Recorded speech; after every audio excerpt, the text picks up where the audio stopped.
I don't have even a single word to describe what the hell is about to happen. You don't wait for me, 'cause I keep breathing fire. I won't wait for you, 'cause you keep telling lies. I keep going high, she keeps going low.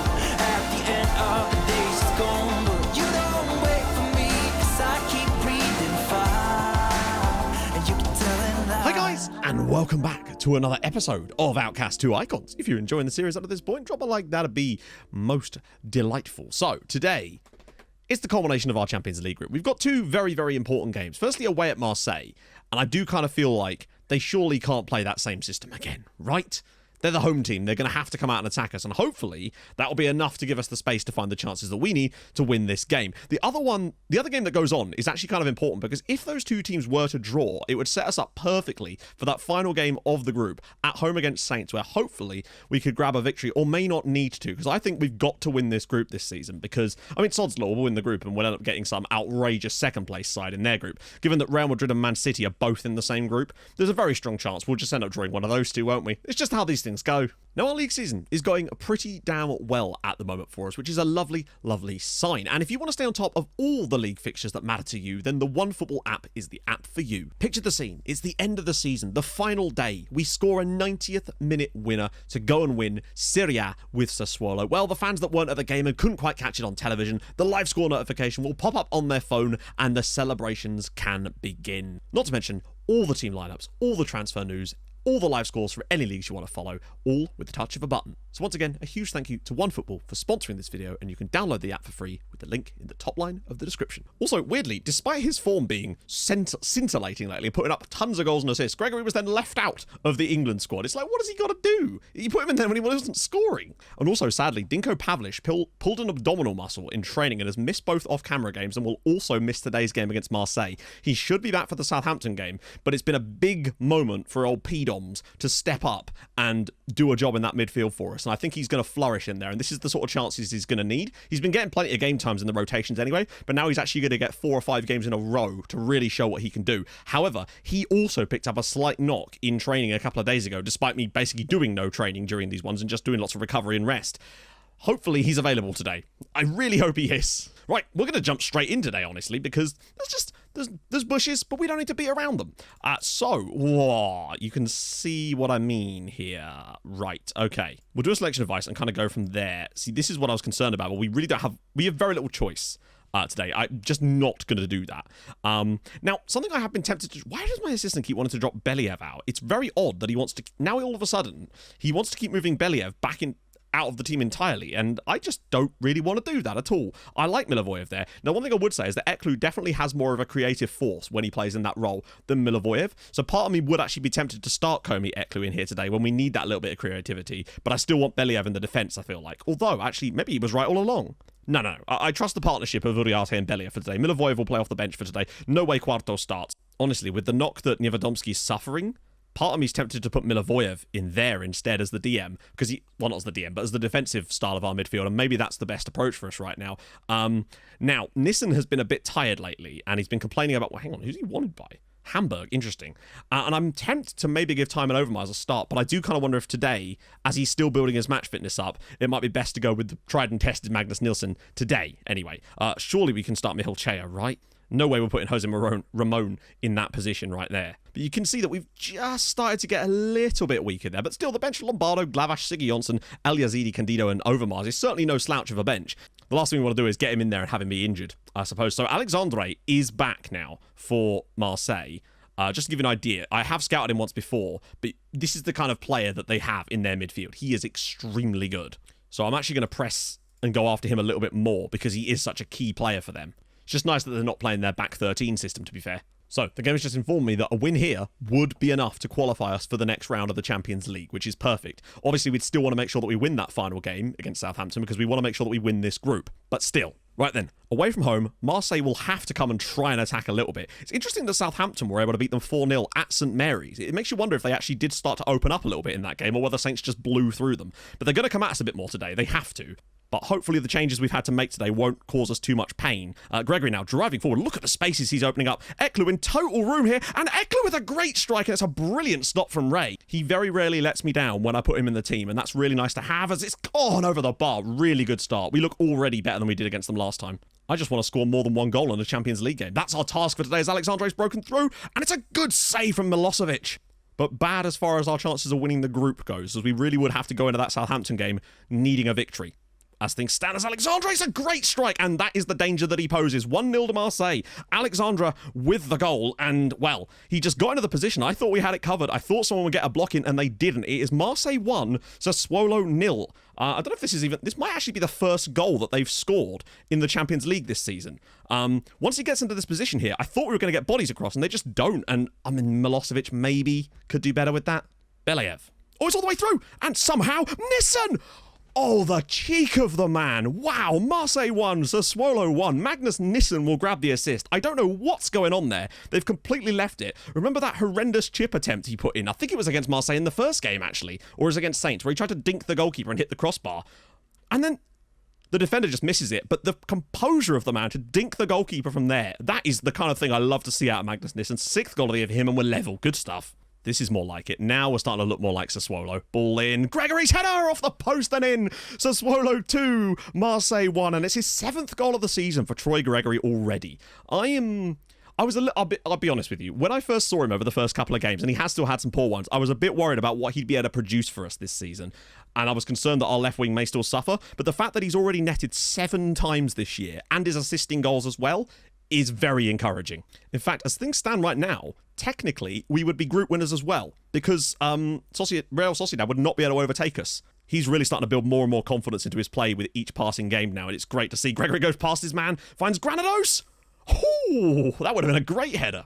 I'd say that I'm surprised there's been 3 goals in this game so far, but we really are starting to dominate a bit more now. The possession is very much in our favour, and it's going to be hard for Marseille now that we have the lead in this match. 3rd goal. Next goal in this game is crucial. Back from Mihil Chea. Well, it's starting to overrun them here. Ball in. Gregory's header over the crossbar again. Lovely cross. In a rare moment, Pierangelo Lanza is probably our weakest performer right now, and he actually hasn't scored for 4 or 5 matches. I mean, admittedly, he can kind of have a little break given how good he started this season, and he has still been contributing assists. But I would like to see a goal or 2 more out of him in the next few games, even though they are very tough ones, just to show that he is still on the ball, because his original lead... Oh, that was the chance right there, honestly. Gregory with a great cross. Belayev going long. Nissen's able to bring this down. Eklu could maybe slide this back through for him. No, he's got Mihil Chea on the overlap, though. Tons of room. Whips it through. Gregory's header, and it's in the back of the net again. Troy Gregory, 8th goal of the season, and now a 3-1 up against Marseille, and it has been coming. But Gregory, my goodness me. I expected good things from him this season, but I was still a bit concerned. But he has overperformed for me. He has been now fantastic over the last period of matches, just constantly getting in there. And now we've basically got that same threat on both sides. It's brilliant. Mihil Chea, Gregory's there. Lanza, ball in. Gregory! Good effort. Granados' ball through. Uriarte's header over the bar. And Southampton have equalised against Real Sociedad. He'll be coming off in a second, I think. Get Siggy on for a bit. Round the side for Lanza. He's got a square. Oh, he could have put that across. Mihil Chea. Gregory! Over the bar again. Oh, no, he touched it. Well done, goalkeeper. Wow. Martin Wamba I wasn't even paying attention there, just crossed to the near post, and Marseille are somehow back in this game. I don't know how they've managed to score 2 goals against us in this. What are we doing there? As things stand, if we can get away with the victory here, we would not only qualify, but as group winners. Oh my, are you joking?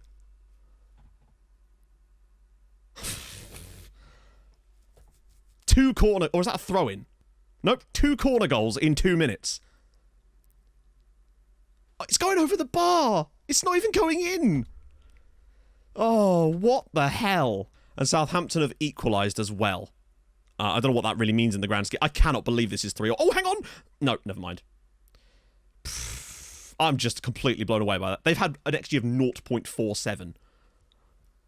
And 2 corner goals just out of nowhere. And the second one's not even going in the net. The goalkeeper's touch is what takes that in, I think. Oh, I don't know what to say. Yep. Cool.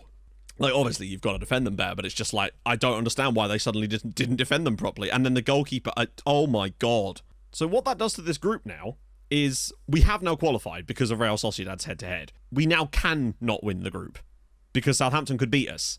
They have to win, but that's still far from ideal. I just can't believe that's... I mean, hopefully that will come back round to us at some point later in this tournament.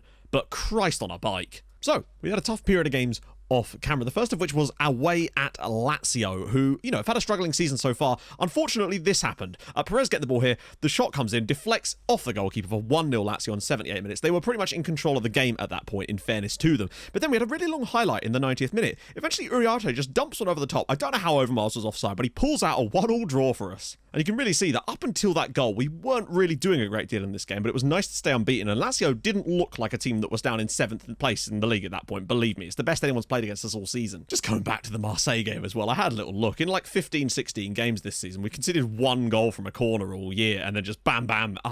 It's so frustrating, but it happens. This has been an episode of frustration, as you're going to find out in a minute. But before any of that, we had ourselves a game away at Genoa, newly promoted, but looking all right this season. And, well, it was a good start for them. 10 minutes into the game, Morrow comes through, shot off the post, and, yeah, we fell behind early. Where have we heard that before? But it didn't take us long. 15 minutes on the clock. Glavash on the edge of the box here, pops it round the side for Michal Chair. Lots of bodies getting in there, whips it through. Siggy Johnson on the end of it, playing in place of Lancer for today's game, got us an equaliser, which we very much needed. And then 4 minutes after that, Gregory getting the ball on the left-hand side here. Lovely touch to take it inside the defender, drops it in. Siggy Johnson scores again. It's great to see him scoring, and we turn the game around very, very quickly. And then the second half kind of dropped off a little bit until the 92nd minute of the match. Niewiadomski does a lovely. Eklu, look at this pass, just De Bruyne-esque, and there on the end of it was Troy Gregory for 3-1. Another goal for Big Troy, another goal and an assist for him on the night, so a good performance to go with it. And 2 goals for Siggy Johnson. What a man. He just continues to do stuff, and we were very, very good in this game, so that was nice to see. But up next, fresh off the back of our, disappointing result against Marseille, 69th minute on the clock, nice, Bruno with a gorgeous ball in, Lancer on the end of it, 8th goal of the year for him, 1-0 away at AC Milan, not an easy place to go at all, and then less than a minute later, we love a double whammy, don't we? Eklu gets it, pops it over the top for Overmars, gets into the position and drills it home to make it 2-0 to Sassuolo, and a very, very confident performance. These are the kind of performances that we needed to put up. 2-0 away from home at AC Milan so comfortably is exactly what I want to see from us, and just a good performance all round. Gregory struggled a bit in this one though. But then we hosted Juventus. I don't have even a single word to describe what the hell is about to happen, so I'm just going to let this play out and you can make your own mind up. So Milosevic collects the ball, and then this happens.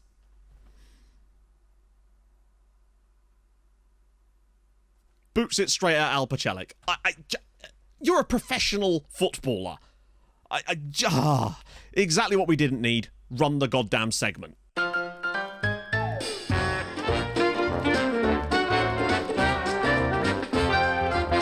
What the f*** was that? So on the one hand, it's nice to see the segment back, but falling behind to Juventus in that fashion, when we were actually doing really well, was incredibly frustrating, to be fair. Then in the start of the second half, 60 minutes on the clock though, thank God for this. Lancer with the ball over the top, and you know what Nissen does here. Gets it onto his right foot, drilled low and hard, 1-1, bails us out here at home to Juve, and we were really pushing for the win at that point. But seconds after that, oh yeah, look at this. It just continued. Mir with the ball across, the original shot is blocked, keeper goes down, and it's an open net for his first goal of the season for Brian O'Day. Yeah. No matter what we do, we just cannot seem to beat Juventus. No matter how well we play, just the 2 goals in this one. The first one's ridiculous, and the second one as well. Header, goalkeeper dives for it, and it's an empty net goal for them. And it was his first goal of the season. It's Brian O'Day as well. This guy's normally lethal. But yeah, a good performance from us. Definitely should have been our first win against Juve in a long, long time. But wasn't to be. I don't know. This and the Marseille thing today have just... it's been an episode of frustration. But then lastly, we went away to Brescia, and we got a bit of fortune of our own in this one, if I'm honest. Gregory getting the ball, finds Magnus Nissen, and a gorgeous strike made it 1-0 to us after 28 minutes. He was giving it large, because we were under pressure at that point, massively. But then in the 92nd minute, Candido's ball in, edge of the box for Quarto, drops it for Milivojev, who rishes one home for 2-0? Sure, why not? Great performance from them, honestly. They were definitely the better side in this game. Probably the best performance someone's put up against us as well as denying us. This might be the first time this season we've not had one full XG. So I guess it swings and roundabouts after the last game, but goddamn, that Juventus one got in my craw. Now you might notice that Al Yazidi started this game. Jan Brunner picked up a thigh strain or something like that and is going to be out for 5 weeks. And Al Yazidi has a PPM that I really dislike, so I'm a bit concerned about playing him there, but we don't have much choice at the moment. So I'm a little bit worried about what that could do for us until Jan Brunner returns. Thankfully, we are still top of the league. 38 points on the board after 15 games. We're on like huge title winning form. Just the one defeat in our first 15, which is nice to see. Roma certainly keeping track with us, but goal difference wise, nobody's even close to us. Other than Juventus, ironically. You'll notice as well, Jan Bruno has the best average rating in the entire division now. He's having a career season, and unfortunately it looks like it could be blighted by the fact that he's going to be missing for a little while. We were 24 games unbeaten before that Juventus one as well. The last game we'd lost previous to that was the second leg against Manchester City last season. But hey, it wouldn't be football and it wouldn't be FM without that sort of stuff from time to time. As today we got to turn our attention, there are actually some midweek games, so Brescia could maybe pull something out there. Turn our attention to the Champions League against Southampton. Their under-19 side actually beat ours and look like they've topped the group, sadly. Normally we're quite dominant there, but there you go. So the situation is simple for us right now. We have qualified, which is awesome, but we do need to, well, we don't need to win. We just need to not lose at home to Southampton, who currently sit 10th in the Premier League. So, and look who's the top scorer in the Premier Division. I mean, admittedly, for 6th place Manchester City, who are still sort of struggling a little bit, but there you go. Pavlich should be available here. I deliberately started Niewiadomski for the last game, even though Pavlich was available to allow for this move to happen. Now, Belayev, I still want to go with this and then that for now, because particularly as Believ is going to be suspended for the next league game anyway for picking up too many yellow cards. Overmars, again, rotating him in, rotating him out. He's had some good games up front for us occasionally, and some bad ones. It's just sort of the path of the course. What I would say, though, is Nissen has very much performed above his XG this season, which is exactly what I was kind of hoping for out of him this year. Last year, he was kind of bang on it, which was perfect. This year, he's at least 50-60% above. Still a bit concerned about Eliasidi, but, like, the problem is, beyond him, you're looking at Mihilchea, and we cannot be doing that, although Mihilchea will be starting today, that's for sure. Cool, I'm glad I noticed that, actually. My assistant seems to want to put Jose Ramon there, even when Mihilchea is fully fresh and ready to go. So, that's going to be our lineup for today. Let me just check the bench out. Vicario, sadly, is injured, so not that that matters too much, because I would have just taken him off anyway, but there we go. It was nice to see Guardo get that assist for the Milivojev goal. Jack Maynard in goal. He was the one that was having a Barney with old Troy Gregory in the last game. All we need to do is not lose. Just come on, let's get the reverse fortune of the Marseille game in our favour today. I want a goal off someone's arse. Is that really too much to ask? Here we go. All on the line for us now. A win, it's all good. A draw, it's all good. I would like to win, though, because money's important, and it's just nice to, continue winning. Now, that could still land us in the crap if we get a horrendous draw, but you never know. No idea how we managed to draw that game against Marseille 3-3. It just happens, but at least we looked very, very good on the night, and hopefully today at home against Southampton, who did put 4 past Marseille in fairness to them. I had a look at the XG from that game. They weren't actually that good, but my god were they clinical. It's quite a lot on the line for Southampton today. Oh, go on, do it. Oh, you see, why couldn't you just throw it at our striker's head? Oh, okay, apparently they're going to give it back to us. If we score from this, I'll accept it. Lancer's ball through. Yay, bullshit. It's 1-0 to Sassuolo. Well, ask and you shall receive, my friends. Magnus Nissen goes top scorer for us with his 9th goal of the season, but, I mean, to be honest, if this has happened to me, I'd be absolutely livid. What is Aloisio doing there? Lancer then drives it across the box. They then the goal. Sure, why not? Fair enough. There we go. It's all evened out. And it is 1-0 to Real Sociedad at half-time. As things stand, Southampton will not make it through to the knockouts of the Champions League. We've been far from good in this match so far. Granados' ball in, cleared away. It's going to come back. It's a penalty. What? Are we actually going to get another penalty in the Champions League for a push in the penalty area? Uh-oh, Maynard's out again, mate. You've had a terrible day. Probably just leave it for now. That's it. Enjoy the melee. Penalty awarded. Andres Penados with another chance from the penalty spot in the Champions League. I think if he scores this, it probably wraps this up for us. Can he do the job for us? No, he can't. Well saved by Jack Maynard. Oh, God. Ooh, aggressive. I'll give him that. Eklu bringing it forward now. Slips it through for Magnus Nissen. He's in behind. It's a good block, actually. He's an ideas man. Granados. Candido. Can he slip it through for Nissen this time? He's on his wrong foot. Good block, and it's cleared. Well, provided we don't concede 2 goals in the next 10 minutes of this match, we should be through as group winners. Now, this team has absolutely zero history for that. Oh my god, what a run by Komi Eklu. Will this be his first goal for us? It is going to be his first goal for us. Komi Eklu makes it 2-0 to Sassuolo. That is a brilliant run from Metsala. It's been a while since we've seen that kind of run from the Mez role, honestly. Not since the days of Regan Booty, probably. They just stand still and allow Eklu over the top. It's a great first touch, and once he's through here, he has the composure to finish that one off nicely. I've been very impressed with him. Oh, now we're just pinging the ball about. Oh, it's through for Magnus Nissen. Can he make it 3? No, he can't. Wow. That's usually his bread and butter. Once he was open there, we can't get too complacent on the ball here, lads. Clipped through. That should be relatively straightforward, though, for Are You Joking? What is this? What is this episode? There was about 4 or 5 different ways that we could not concede that goal there. Both of our players are favourites for this, and then they just sort of... All 3 of those guys have just shirked their responsibility. Any one of the 2 centre-backs or the goalkeeper could have dealt with that, and none of them did. That's their only shot on target of the match. Uh-oh. Oh my god, what is going on?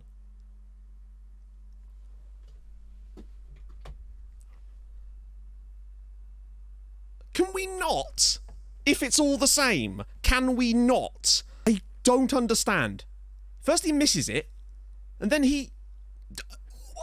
Oh, what on earth? Can you just keep your head on for a second, lads? We move to kill the game. Oh, Lord. I've made some switches just to try and shut this down now. Not that I thought I would need to be honest. Oh my god, please no.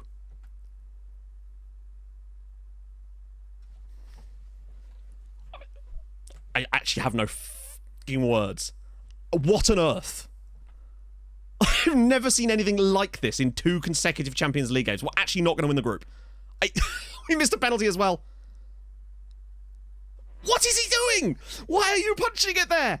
Do you ever get the feeling that sometimes it's just inevitable? Like, we made the switches to try and shut that down, and somehow it's just ended up happening. I'm actually flabbergasted. I mean, fair play to Southampton, but what on earth? I don't think I've ever seen anything like that happen in 2 consecutive games like that. There we go. It's Sassuolo 2, Southampton 3. They had 3 shots on target at the end of the game and scored every single one of them. To be fair, the first 2 we gave them. And the third one, I actually don't know. And we missed a penalty in this game as well. I think sometimes you just got to hold your hands up and say, what the f... There's so many segments that could have been run, but we've only run it once today, and I think that's going to stand, but just imagine it through all of it. I cannot believe that. Draw for the next round, coming up at the start of the next episode. I actually can't believe that's happened. So yeah, we're going to be back for that. I think we did miss Jan Bruner in that game for sure from a defensive standpoint, but Jesus Christ, you have to be better than that. It's absolutely mad. I guess all I can really say is that... No, I actually have no words. So, yeah, league stuff returning for the next episode. We'll do a nice big chunk of league games. Try to maybe come back for, I don't know, Inter or something. It depends. We'll see how things pan out, because obviously there's a cup in there too. So if you've enjoyed this, in spite of that, drop a like. That'd be superb. If you're new to the channel, subscribe too. That'd be gorgeous. I stream on Twitch on Tuesdays, Thursdays, Saturdays. Go follow that too, and I'll see you guys tomorrow. Thank you so much for watching. Hold your gun. Capybara. Bye-bye.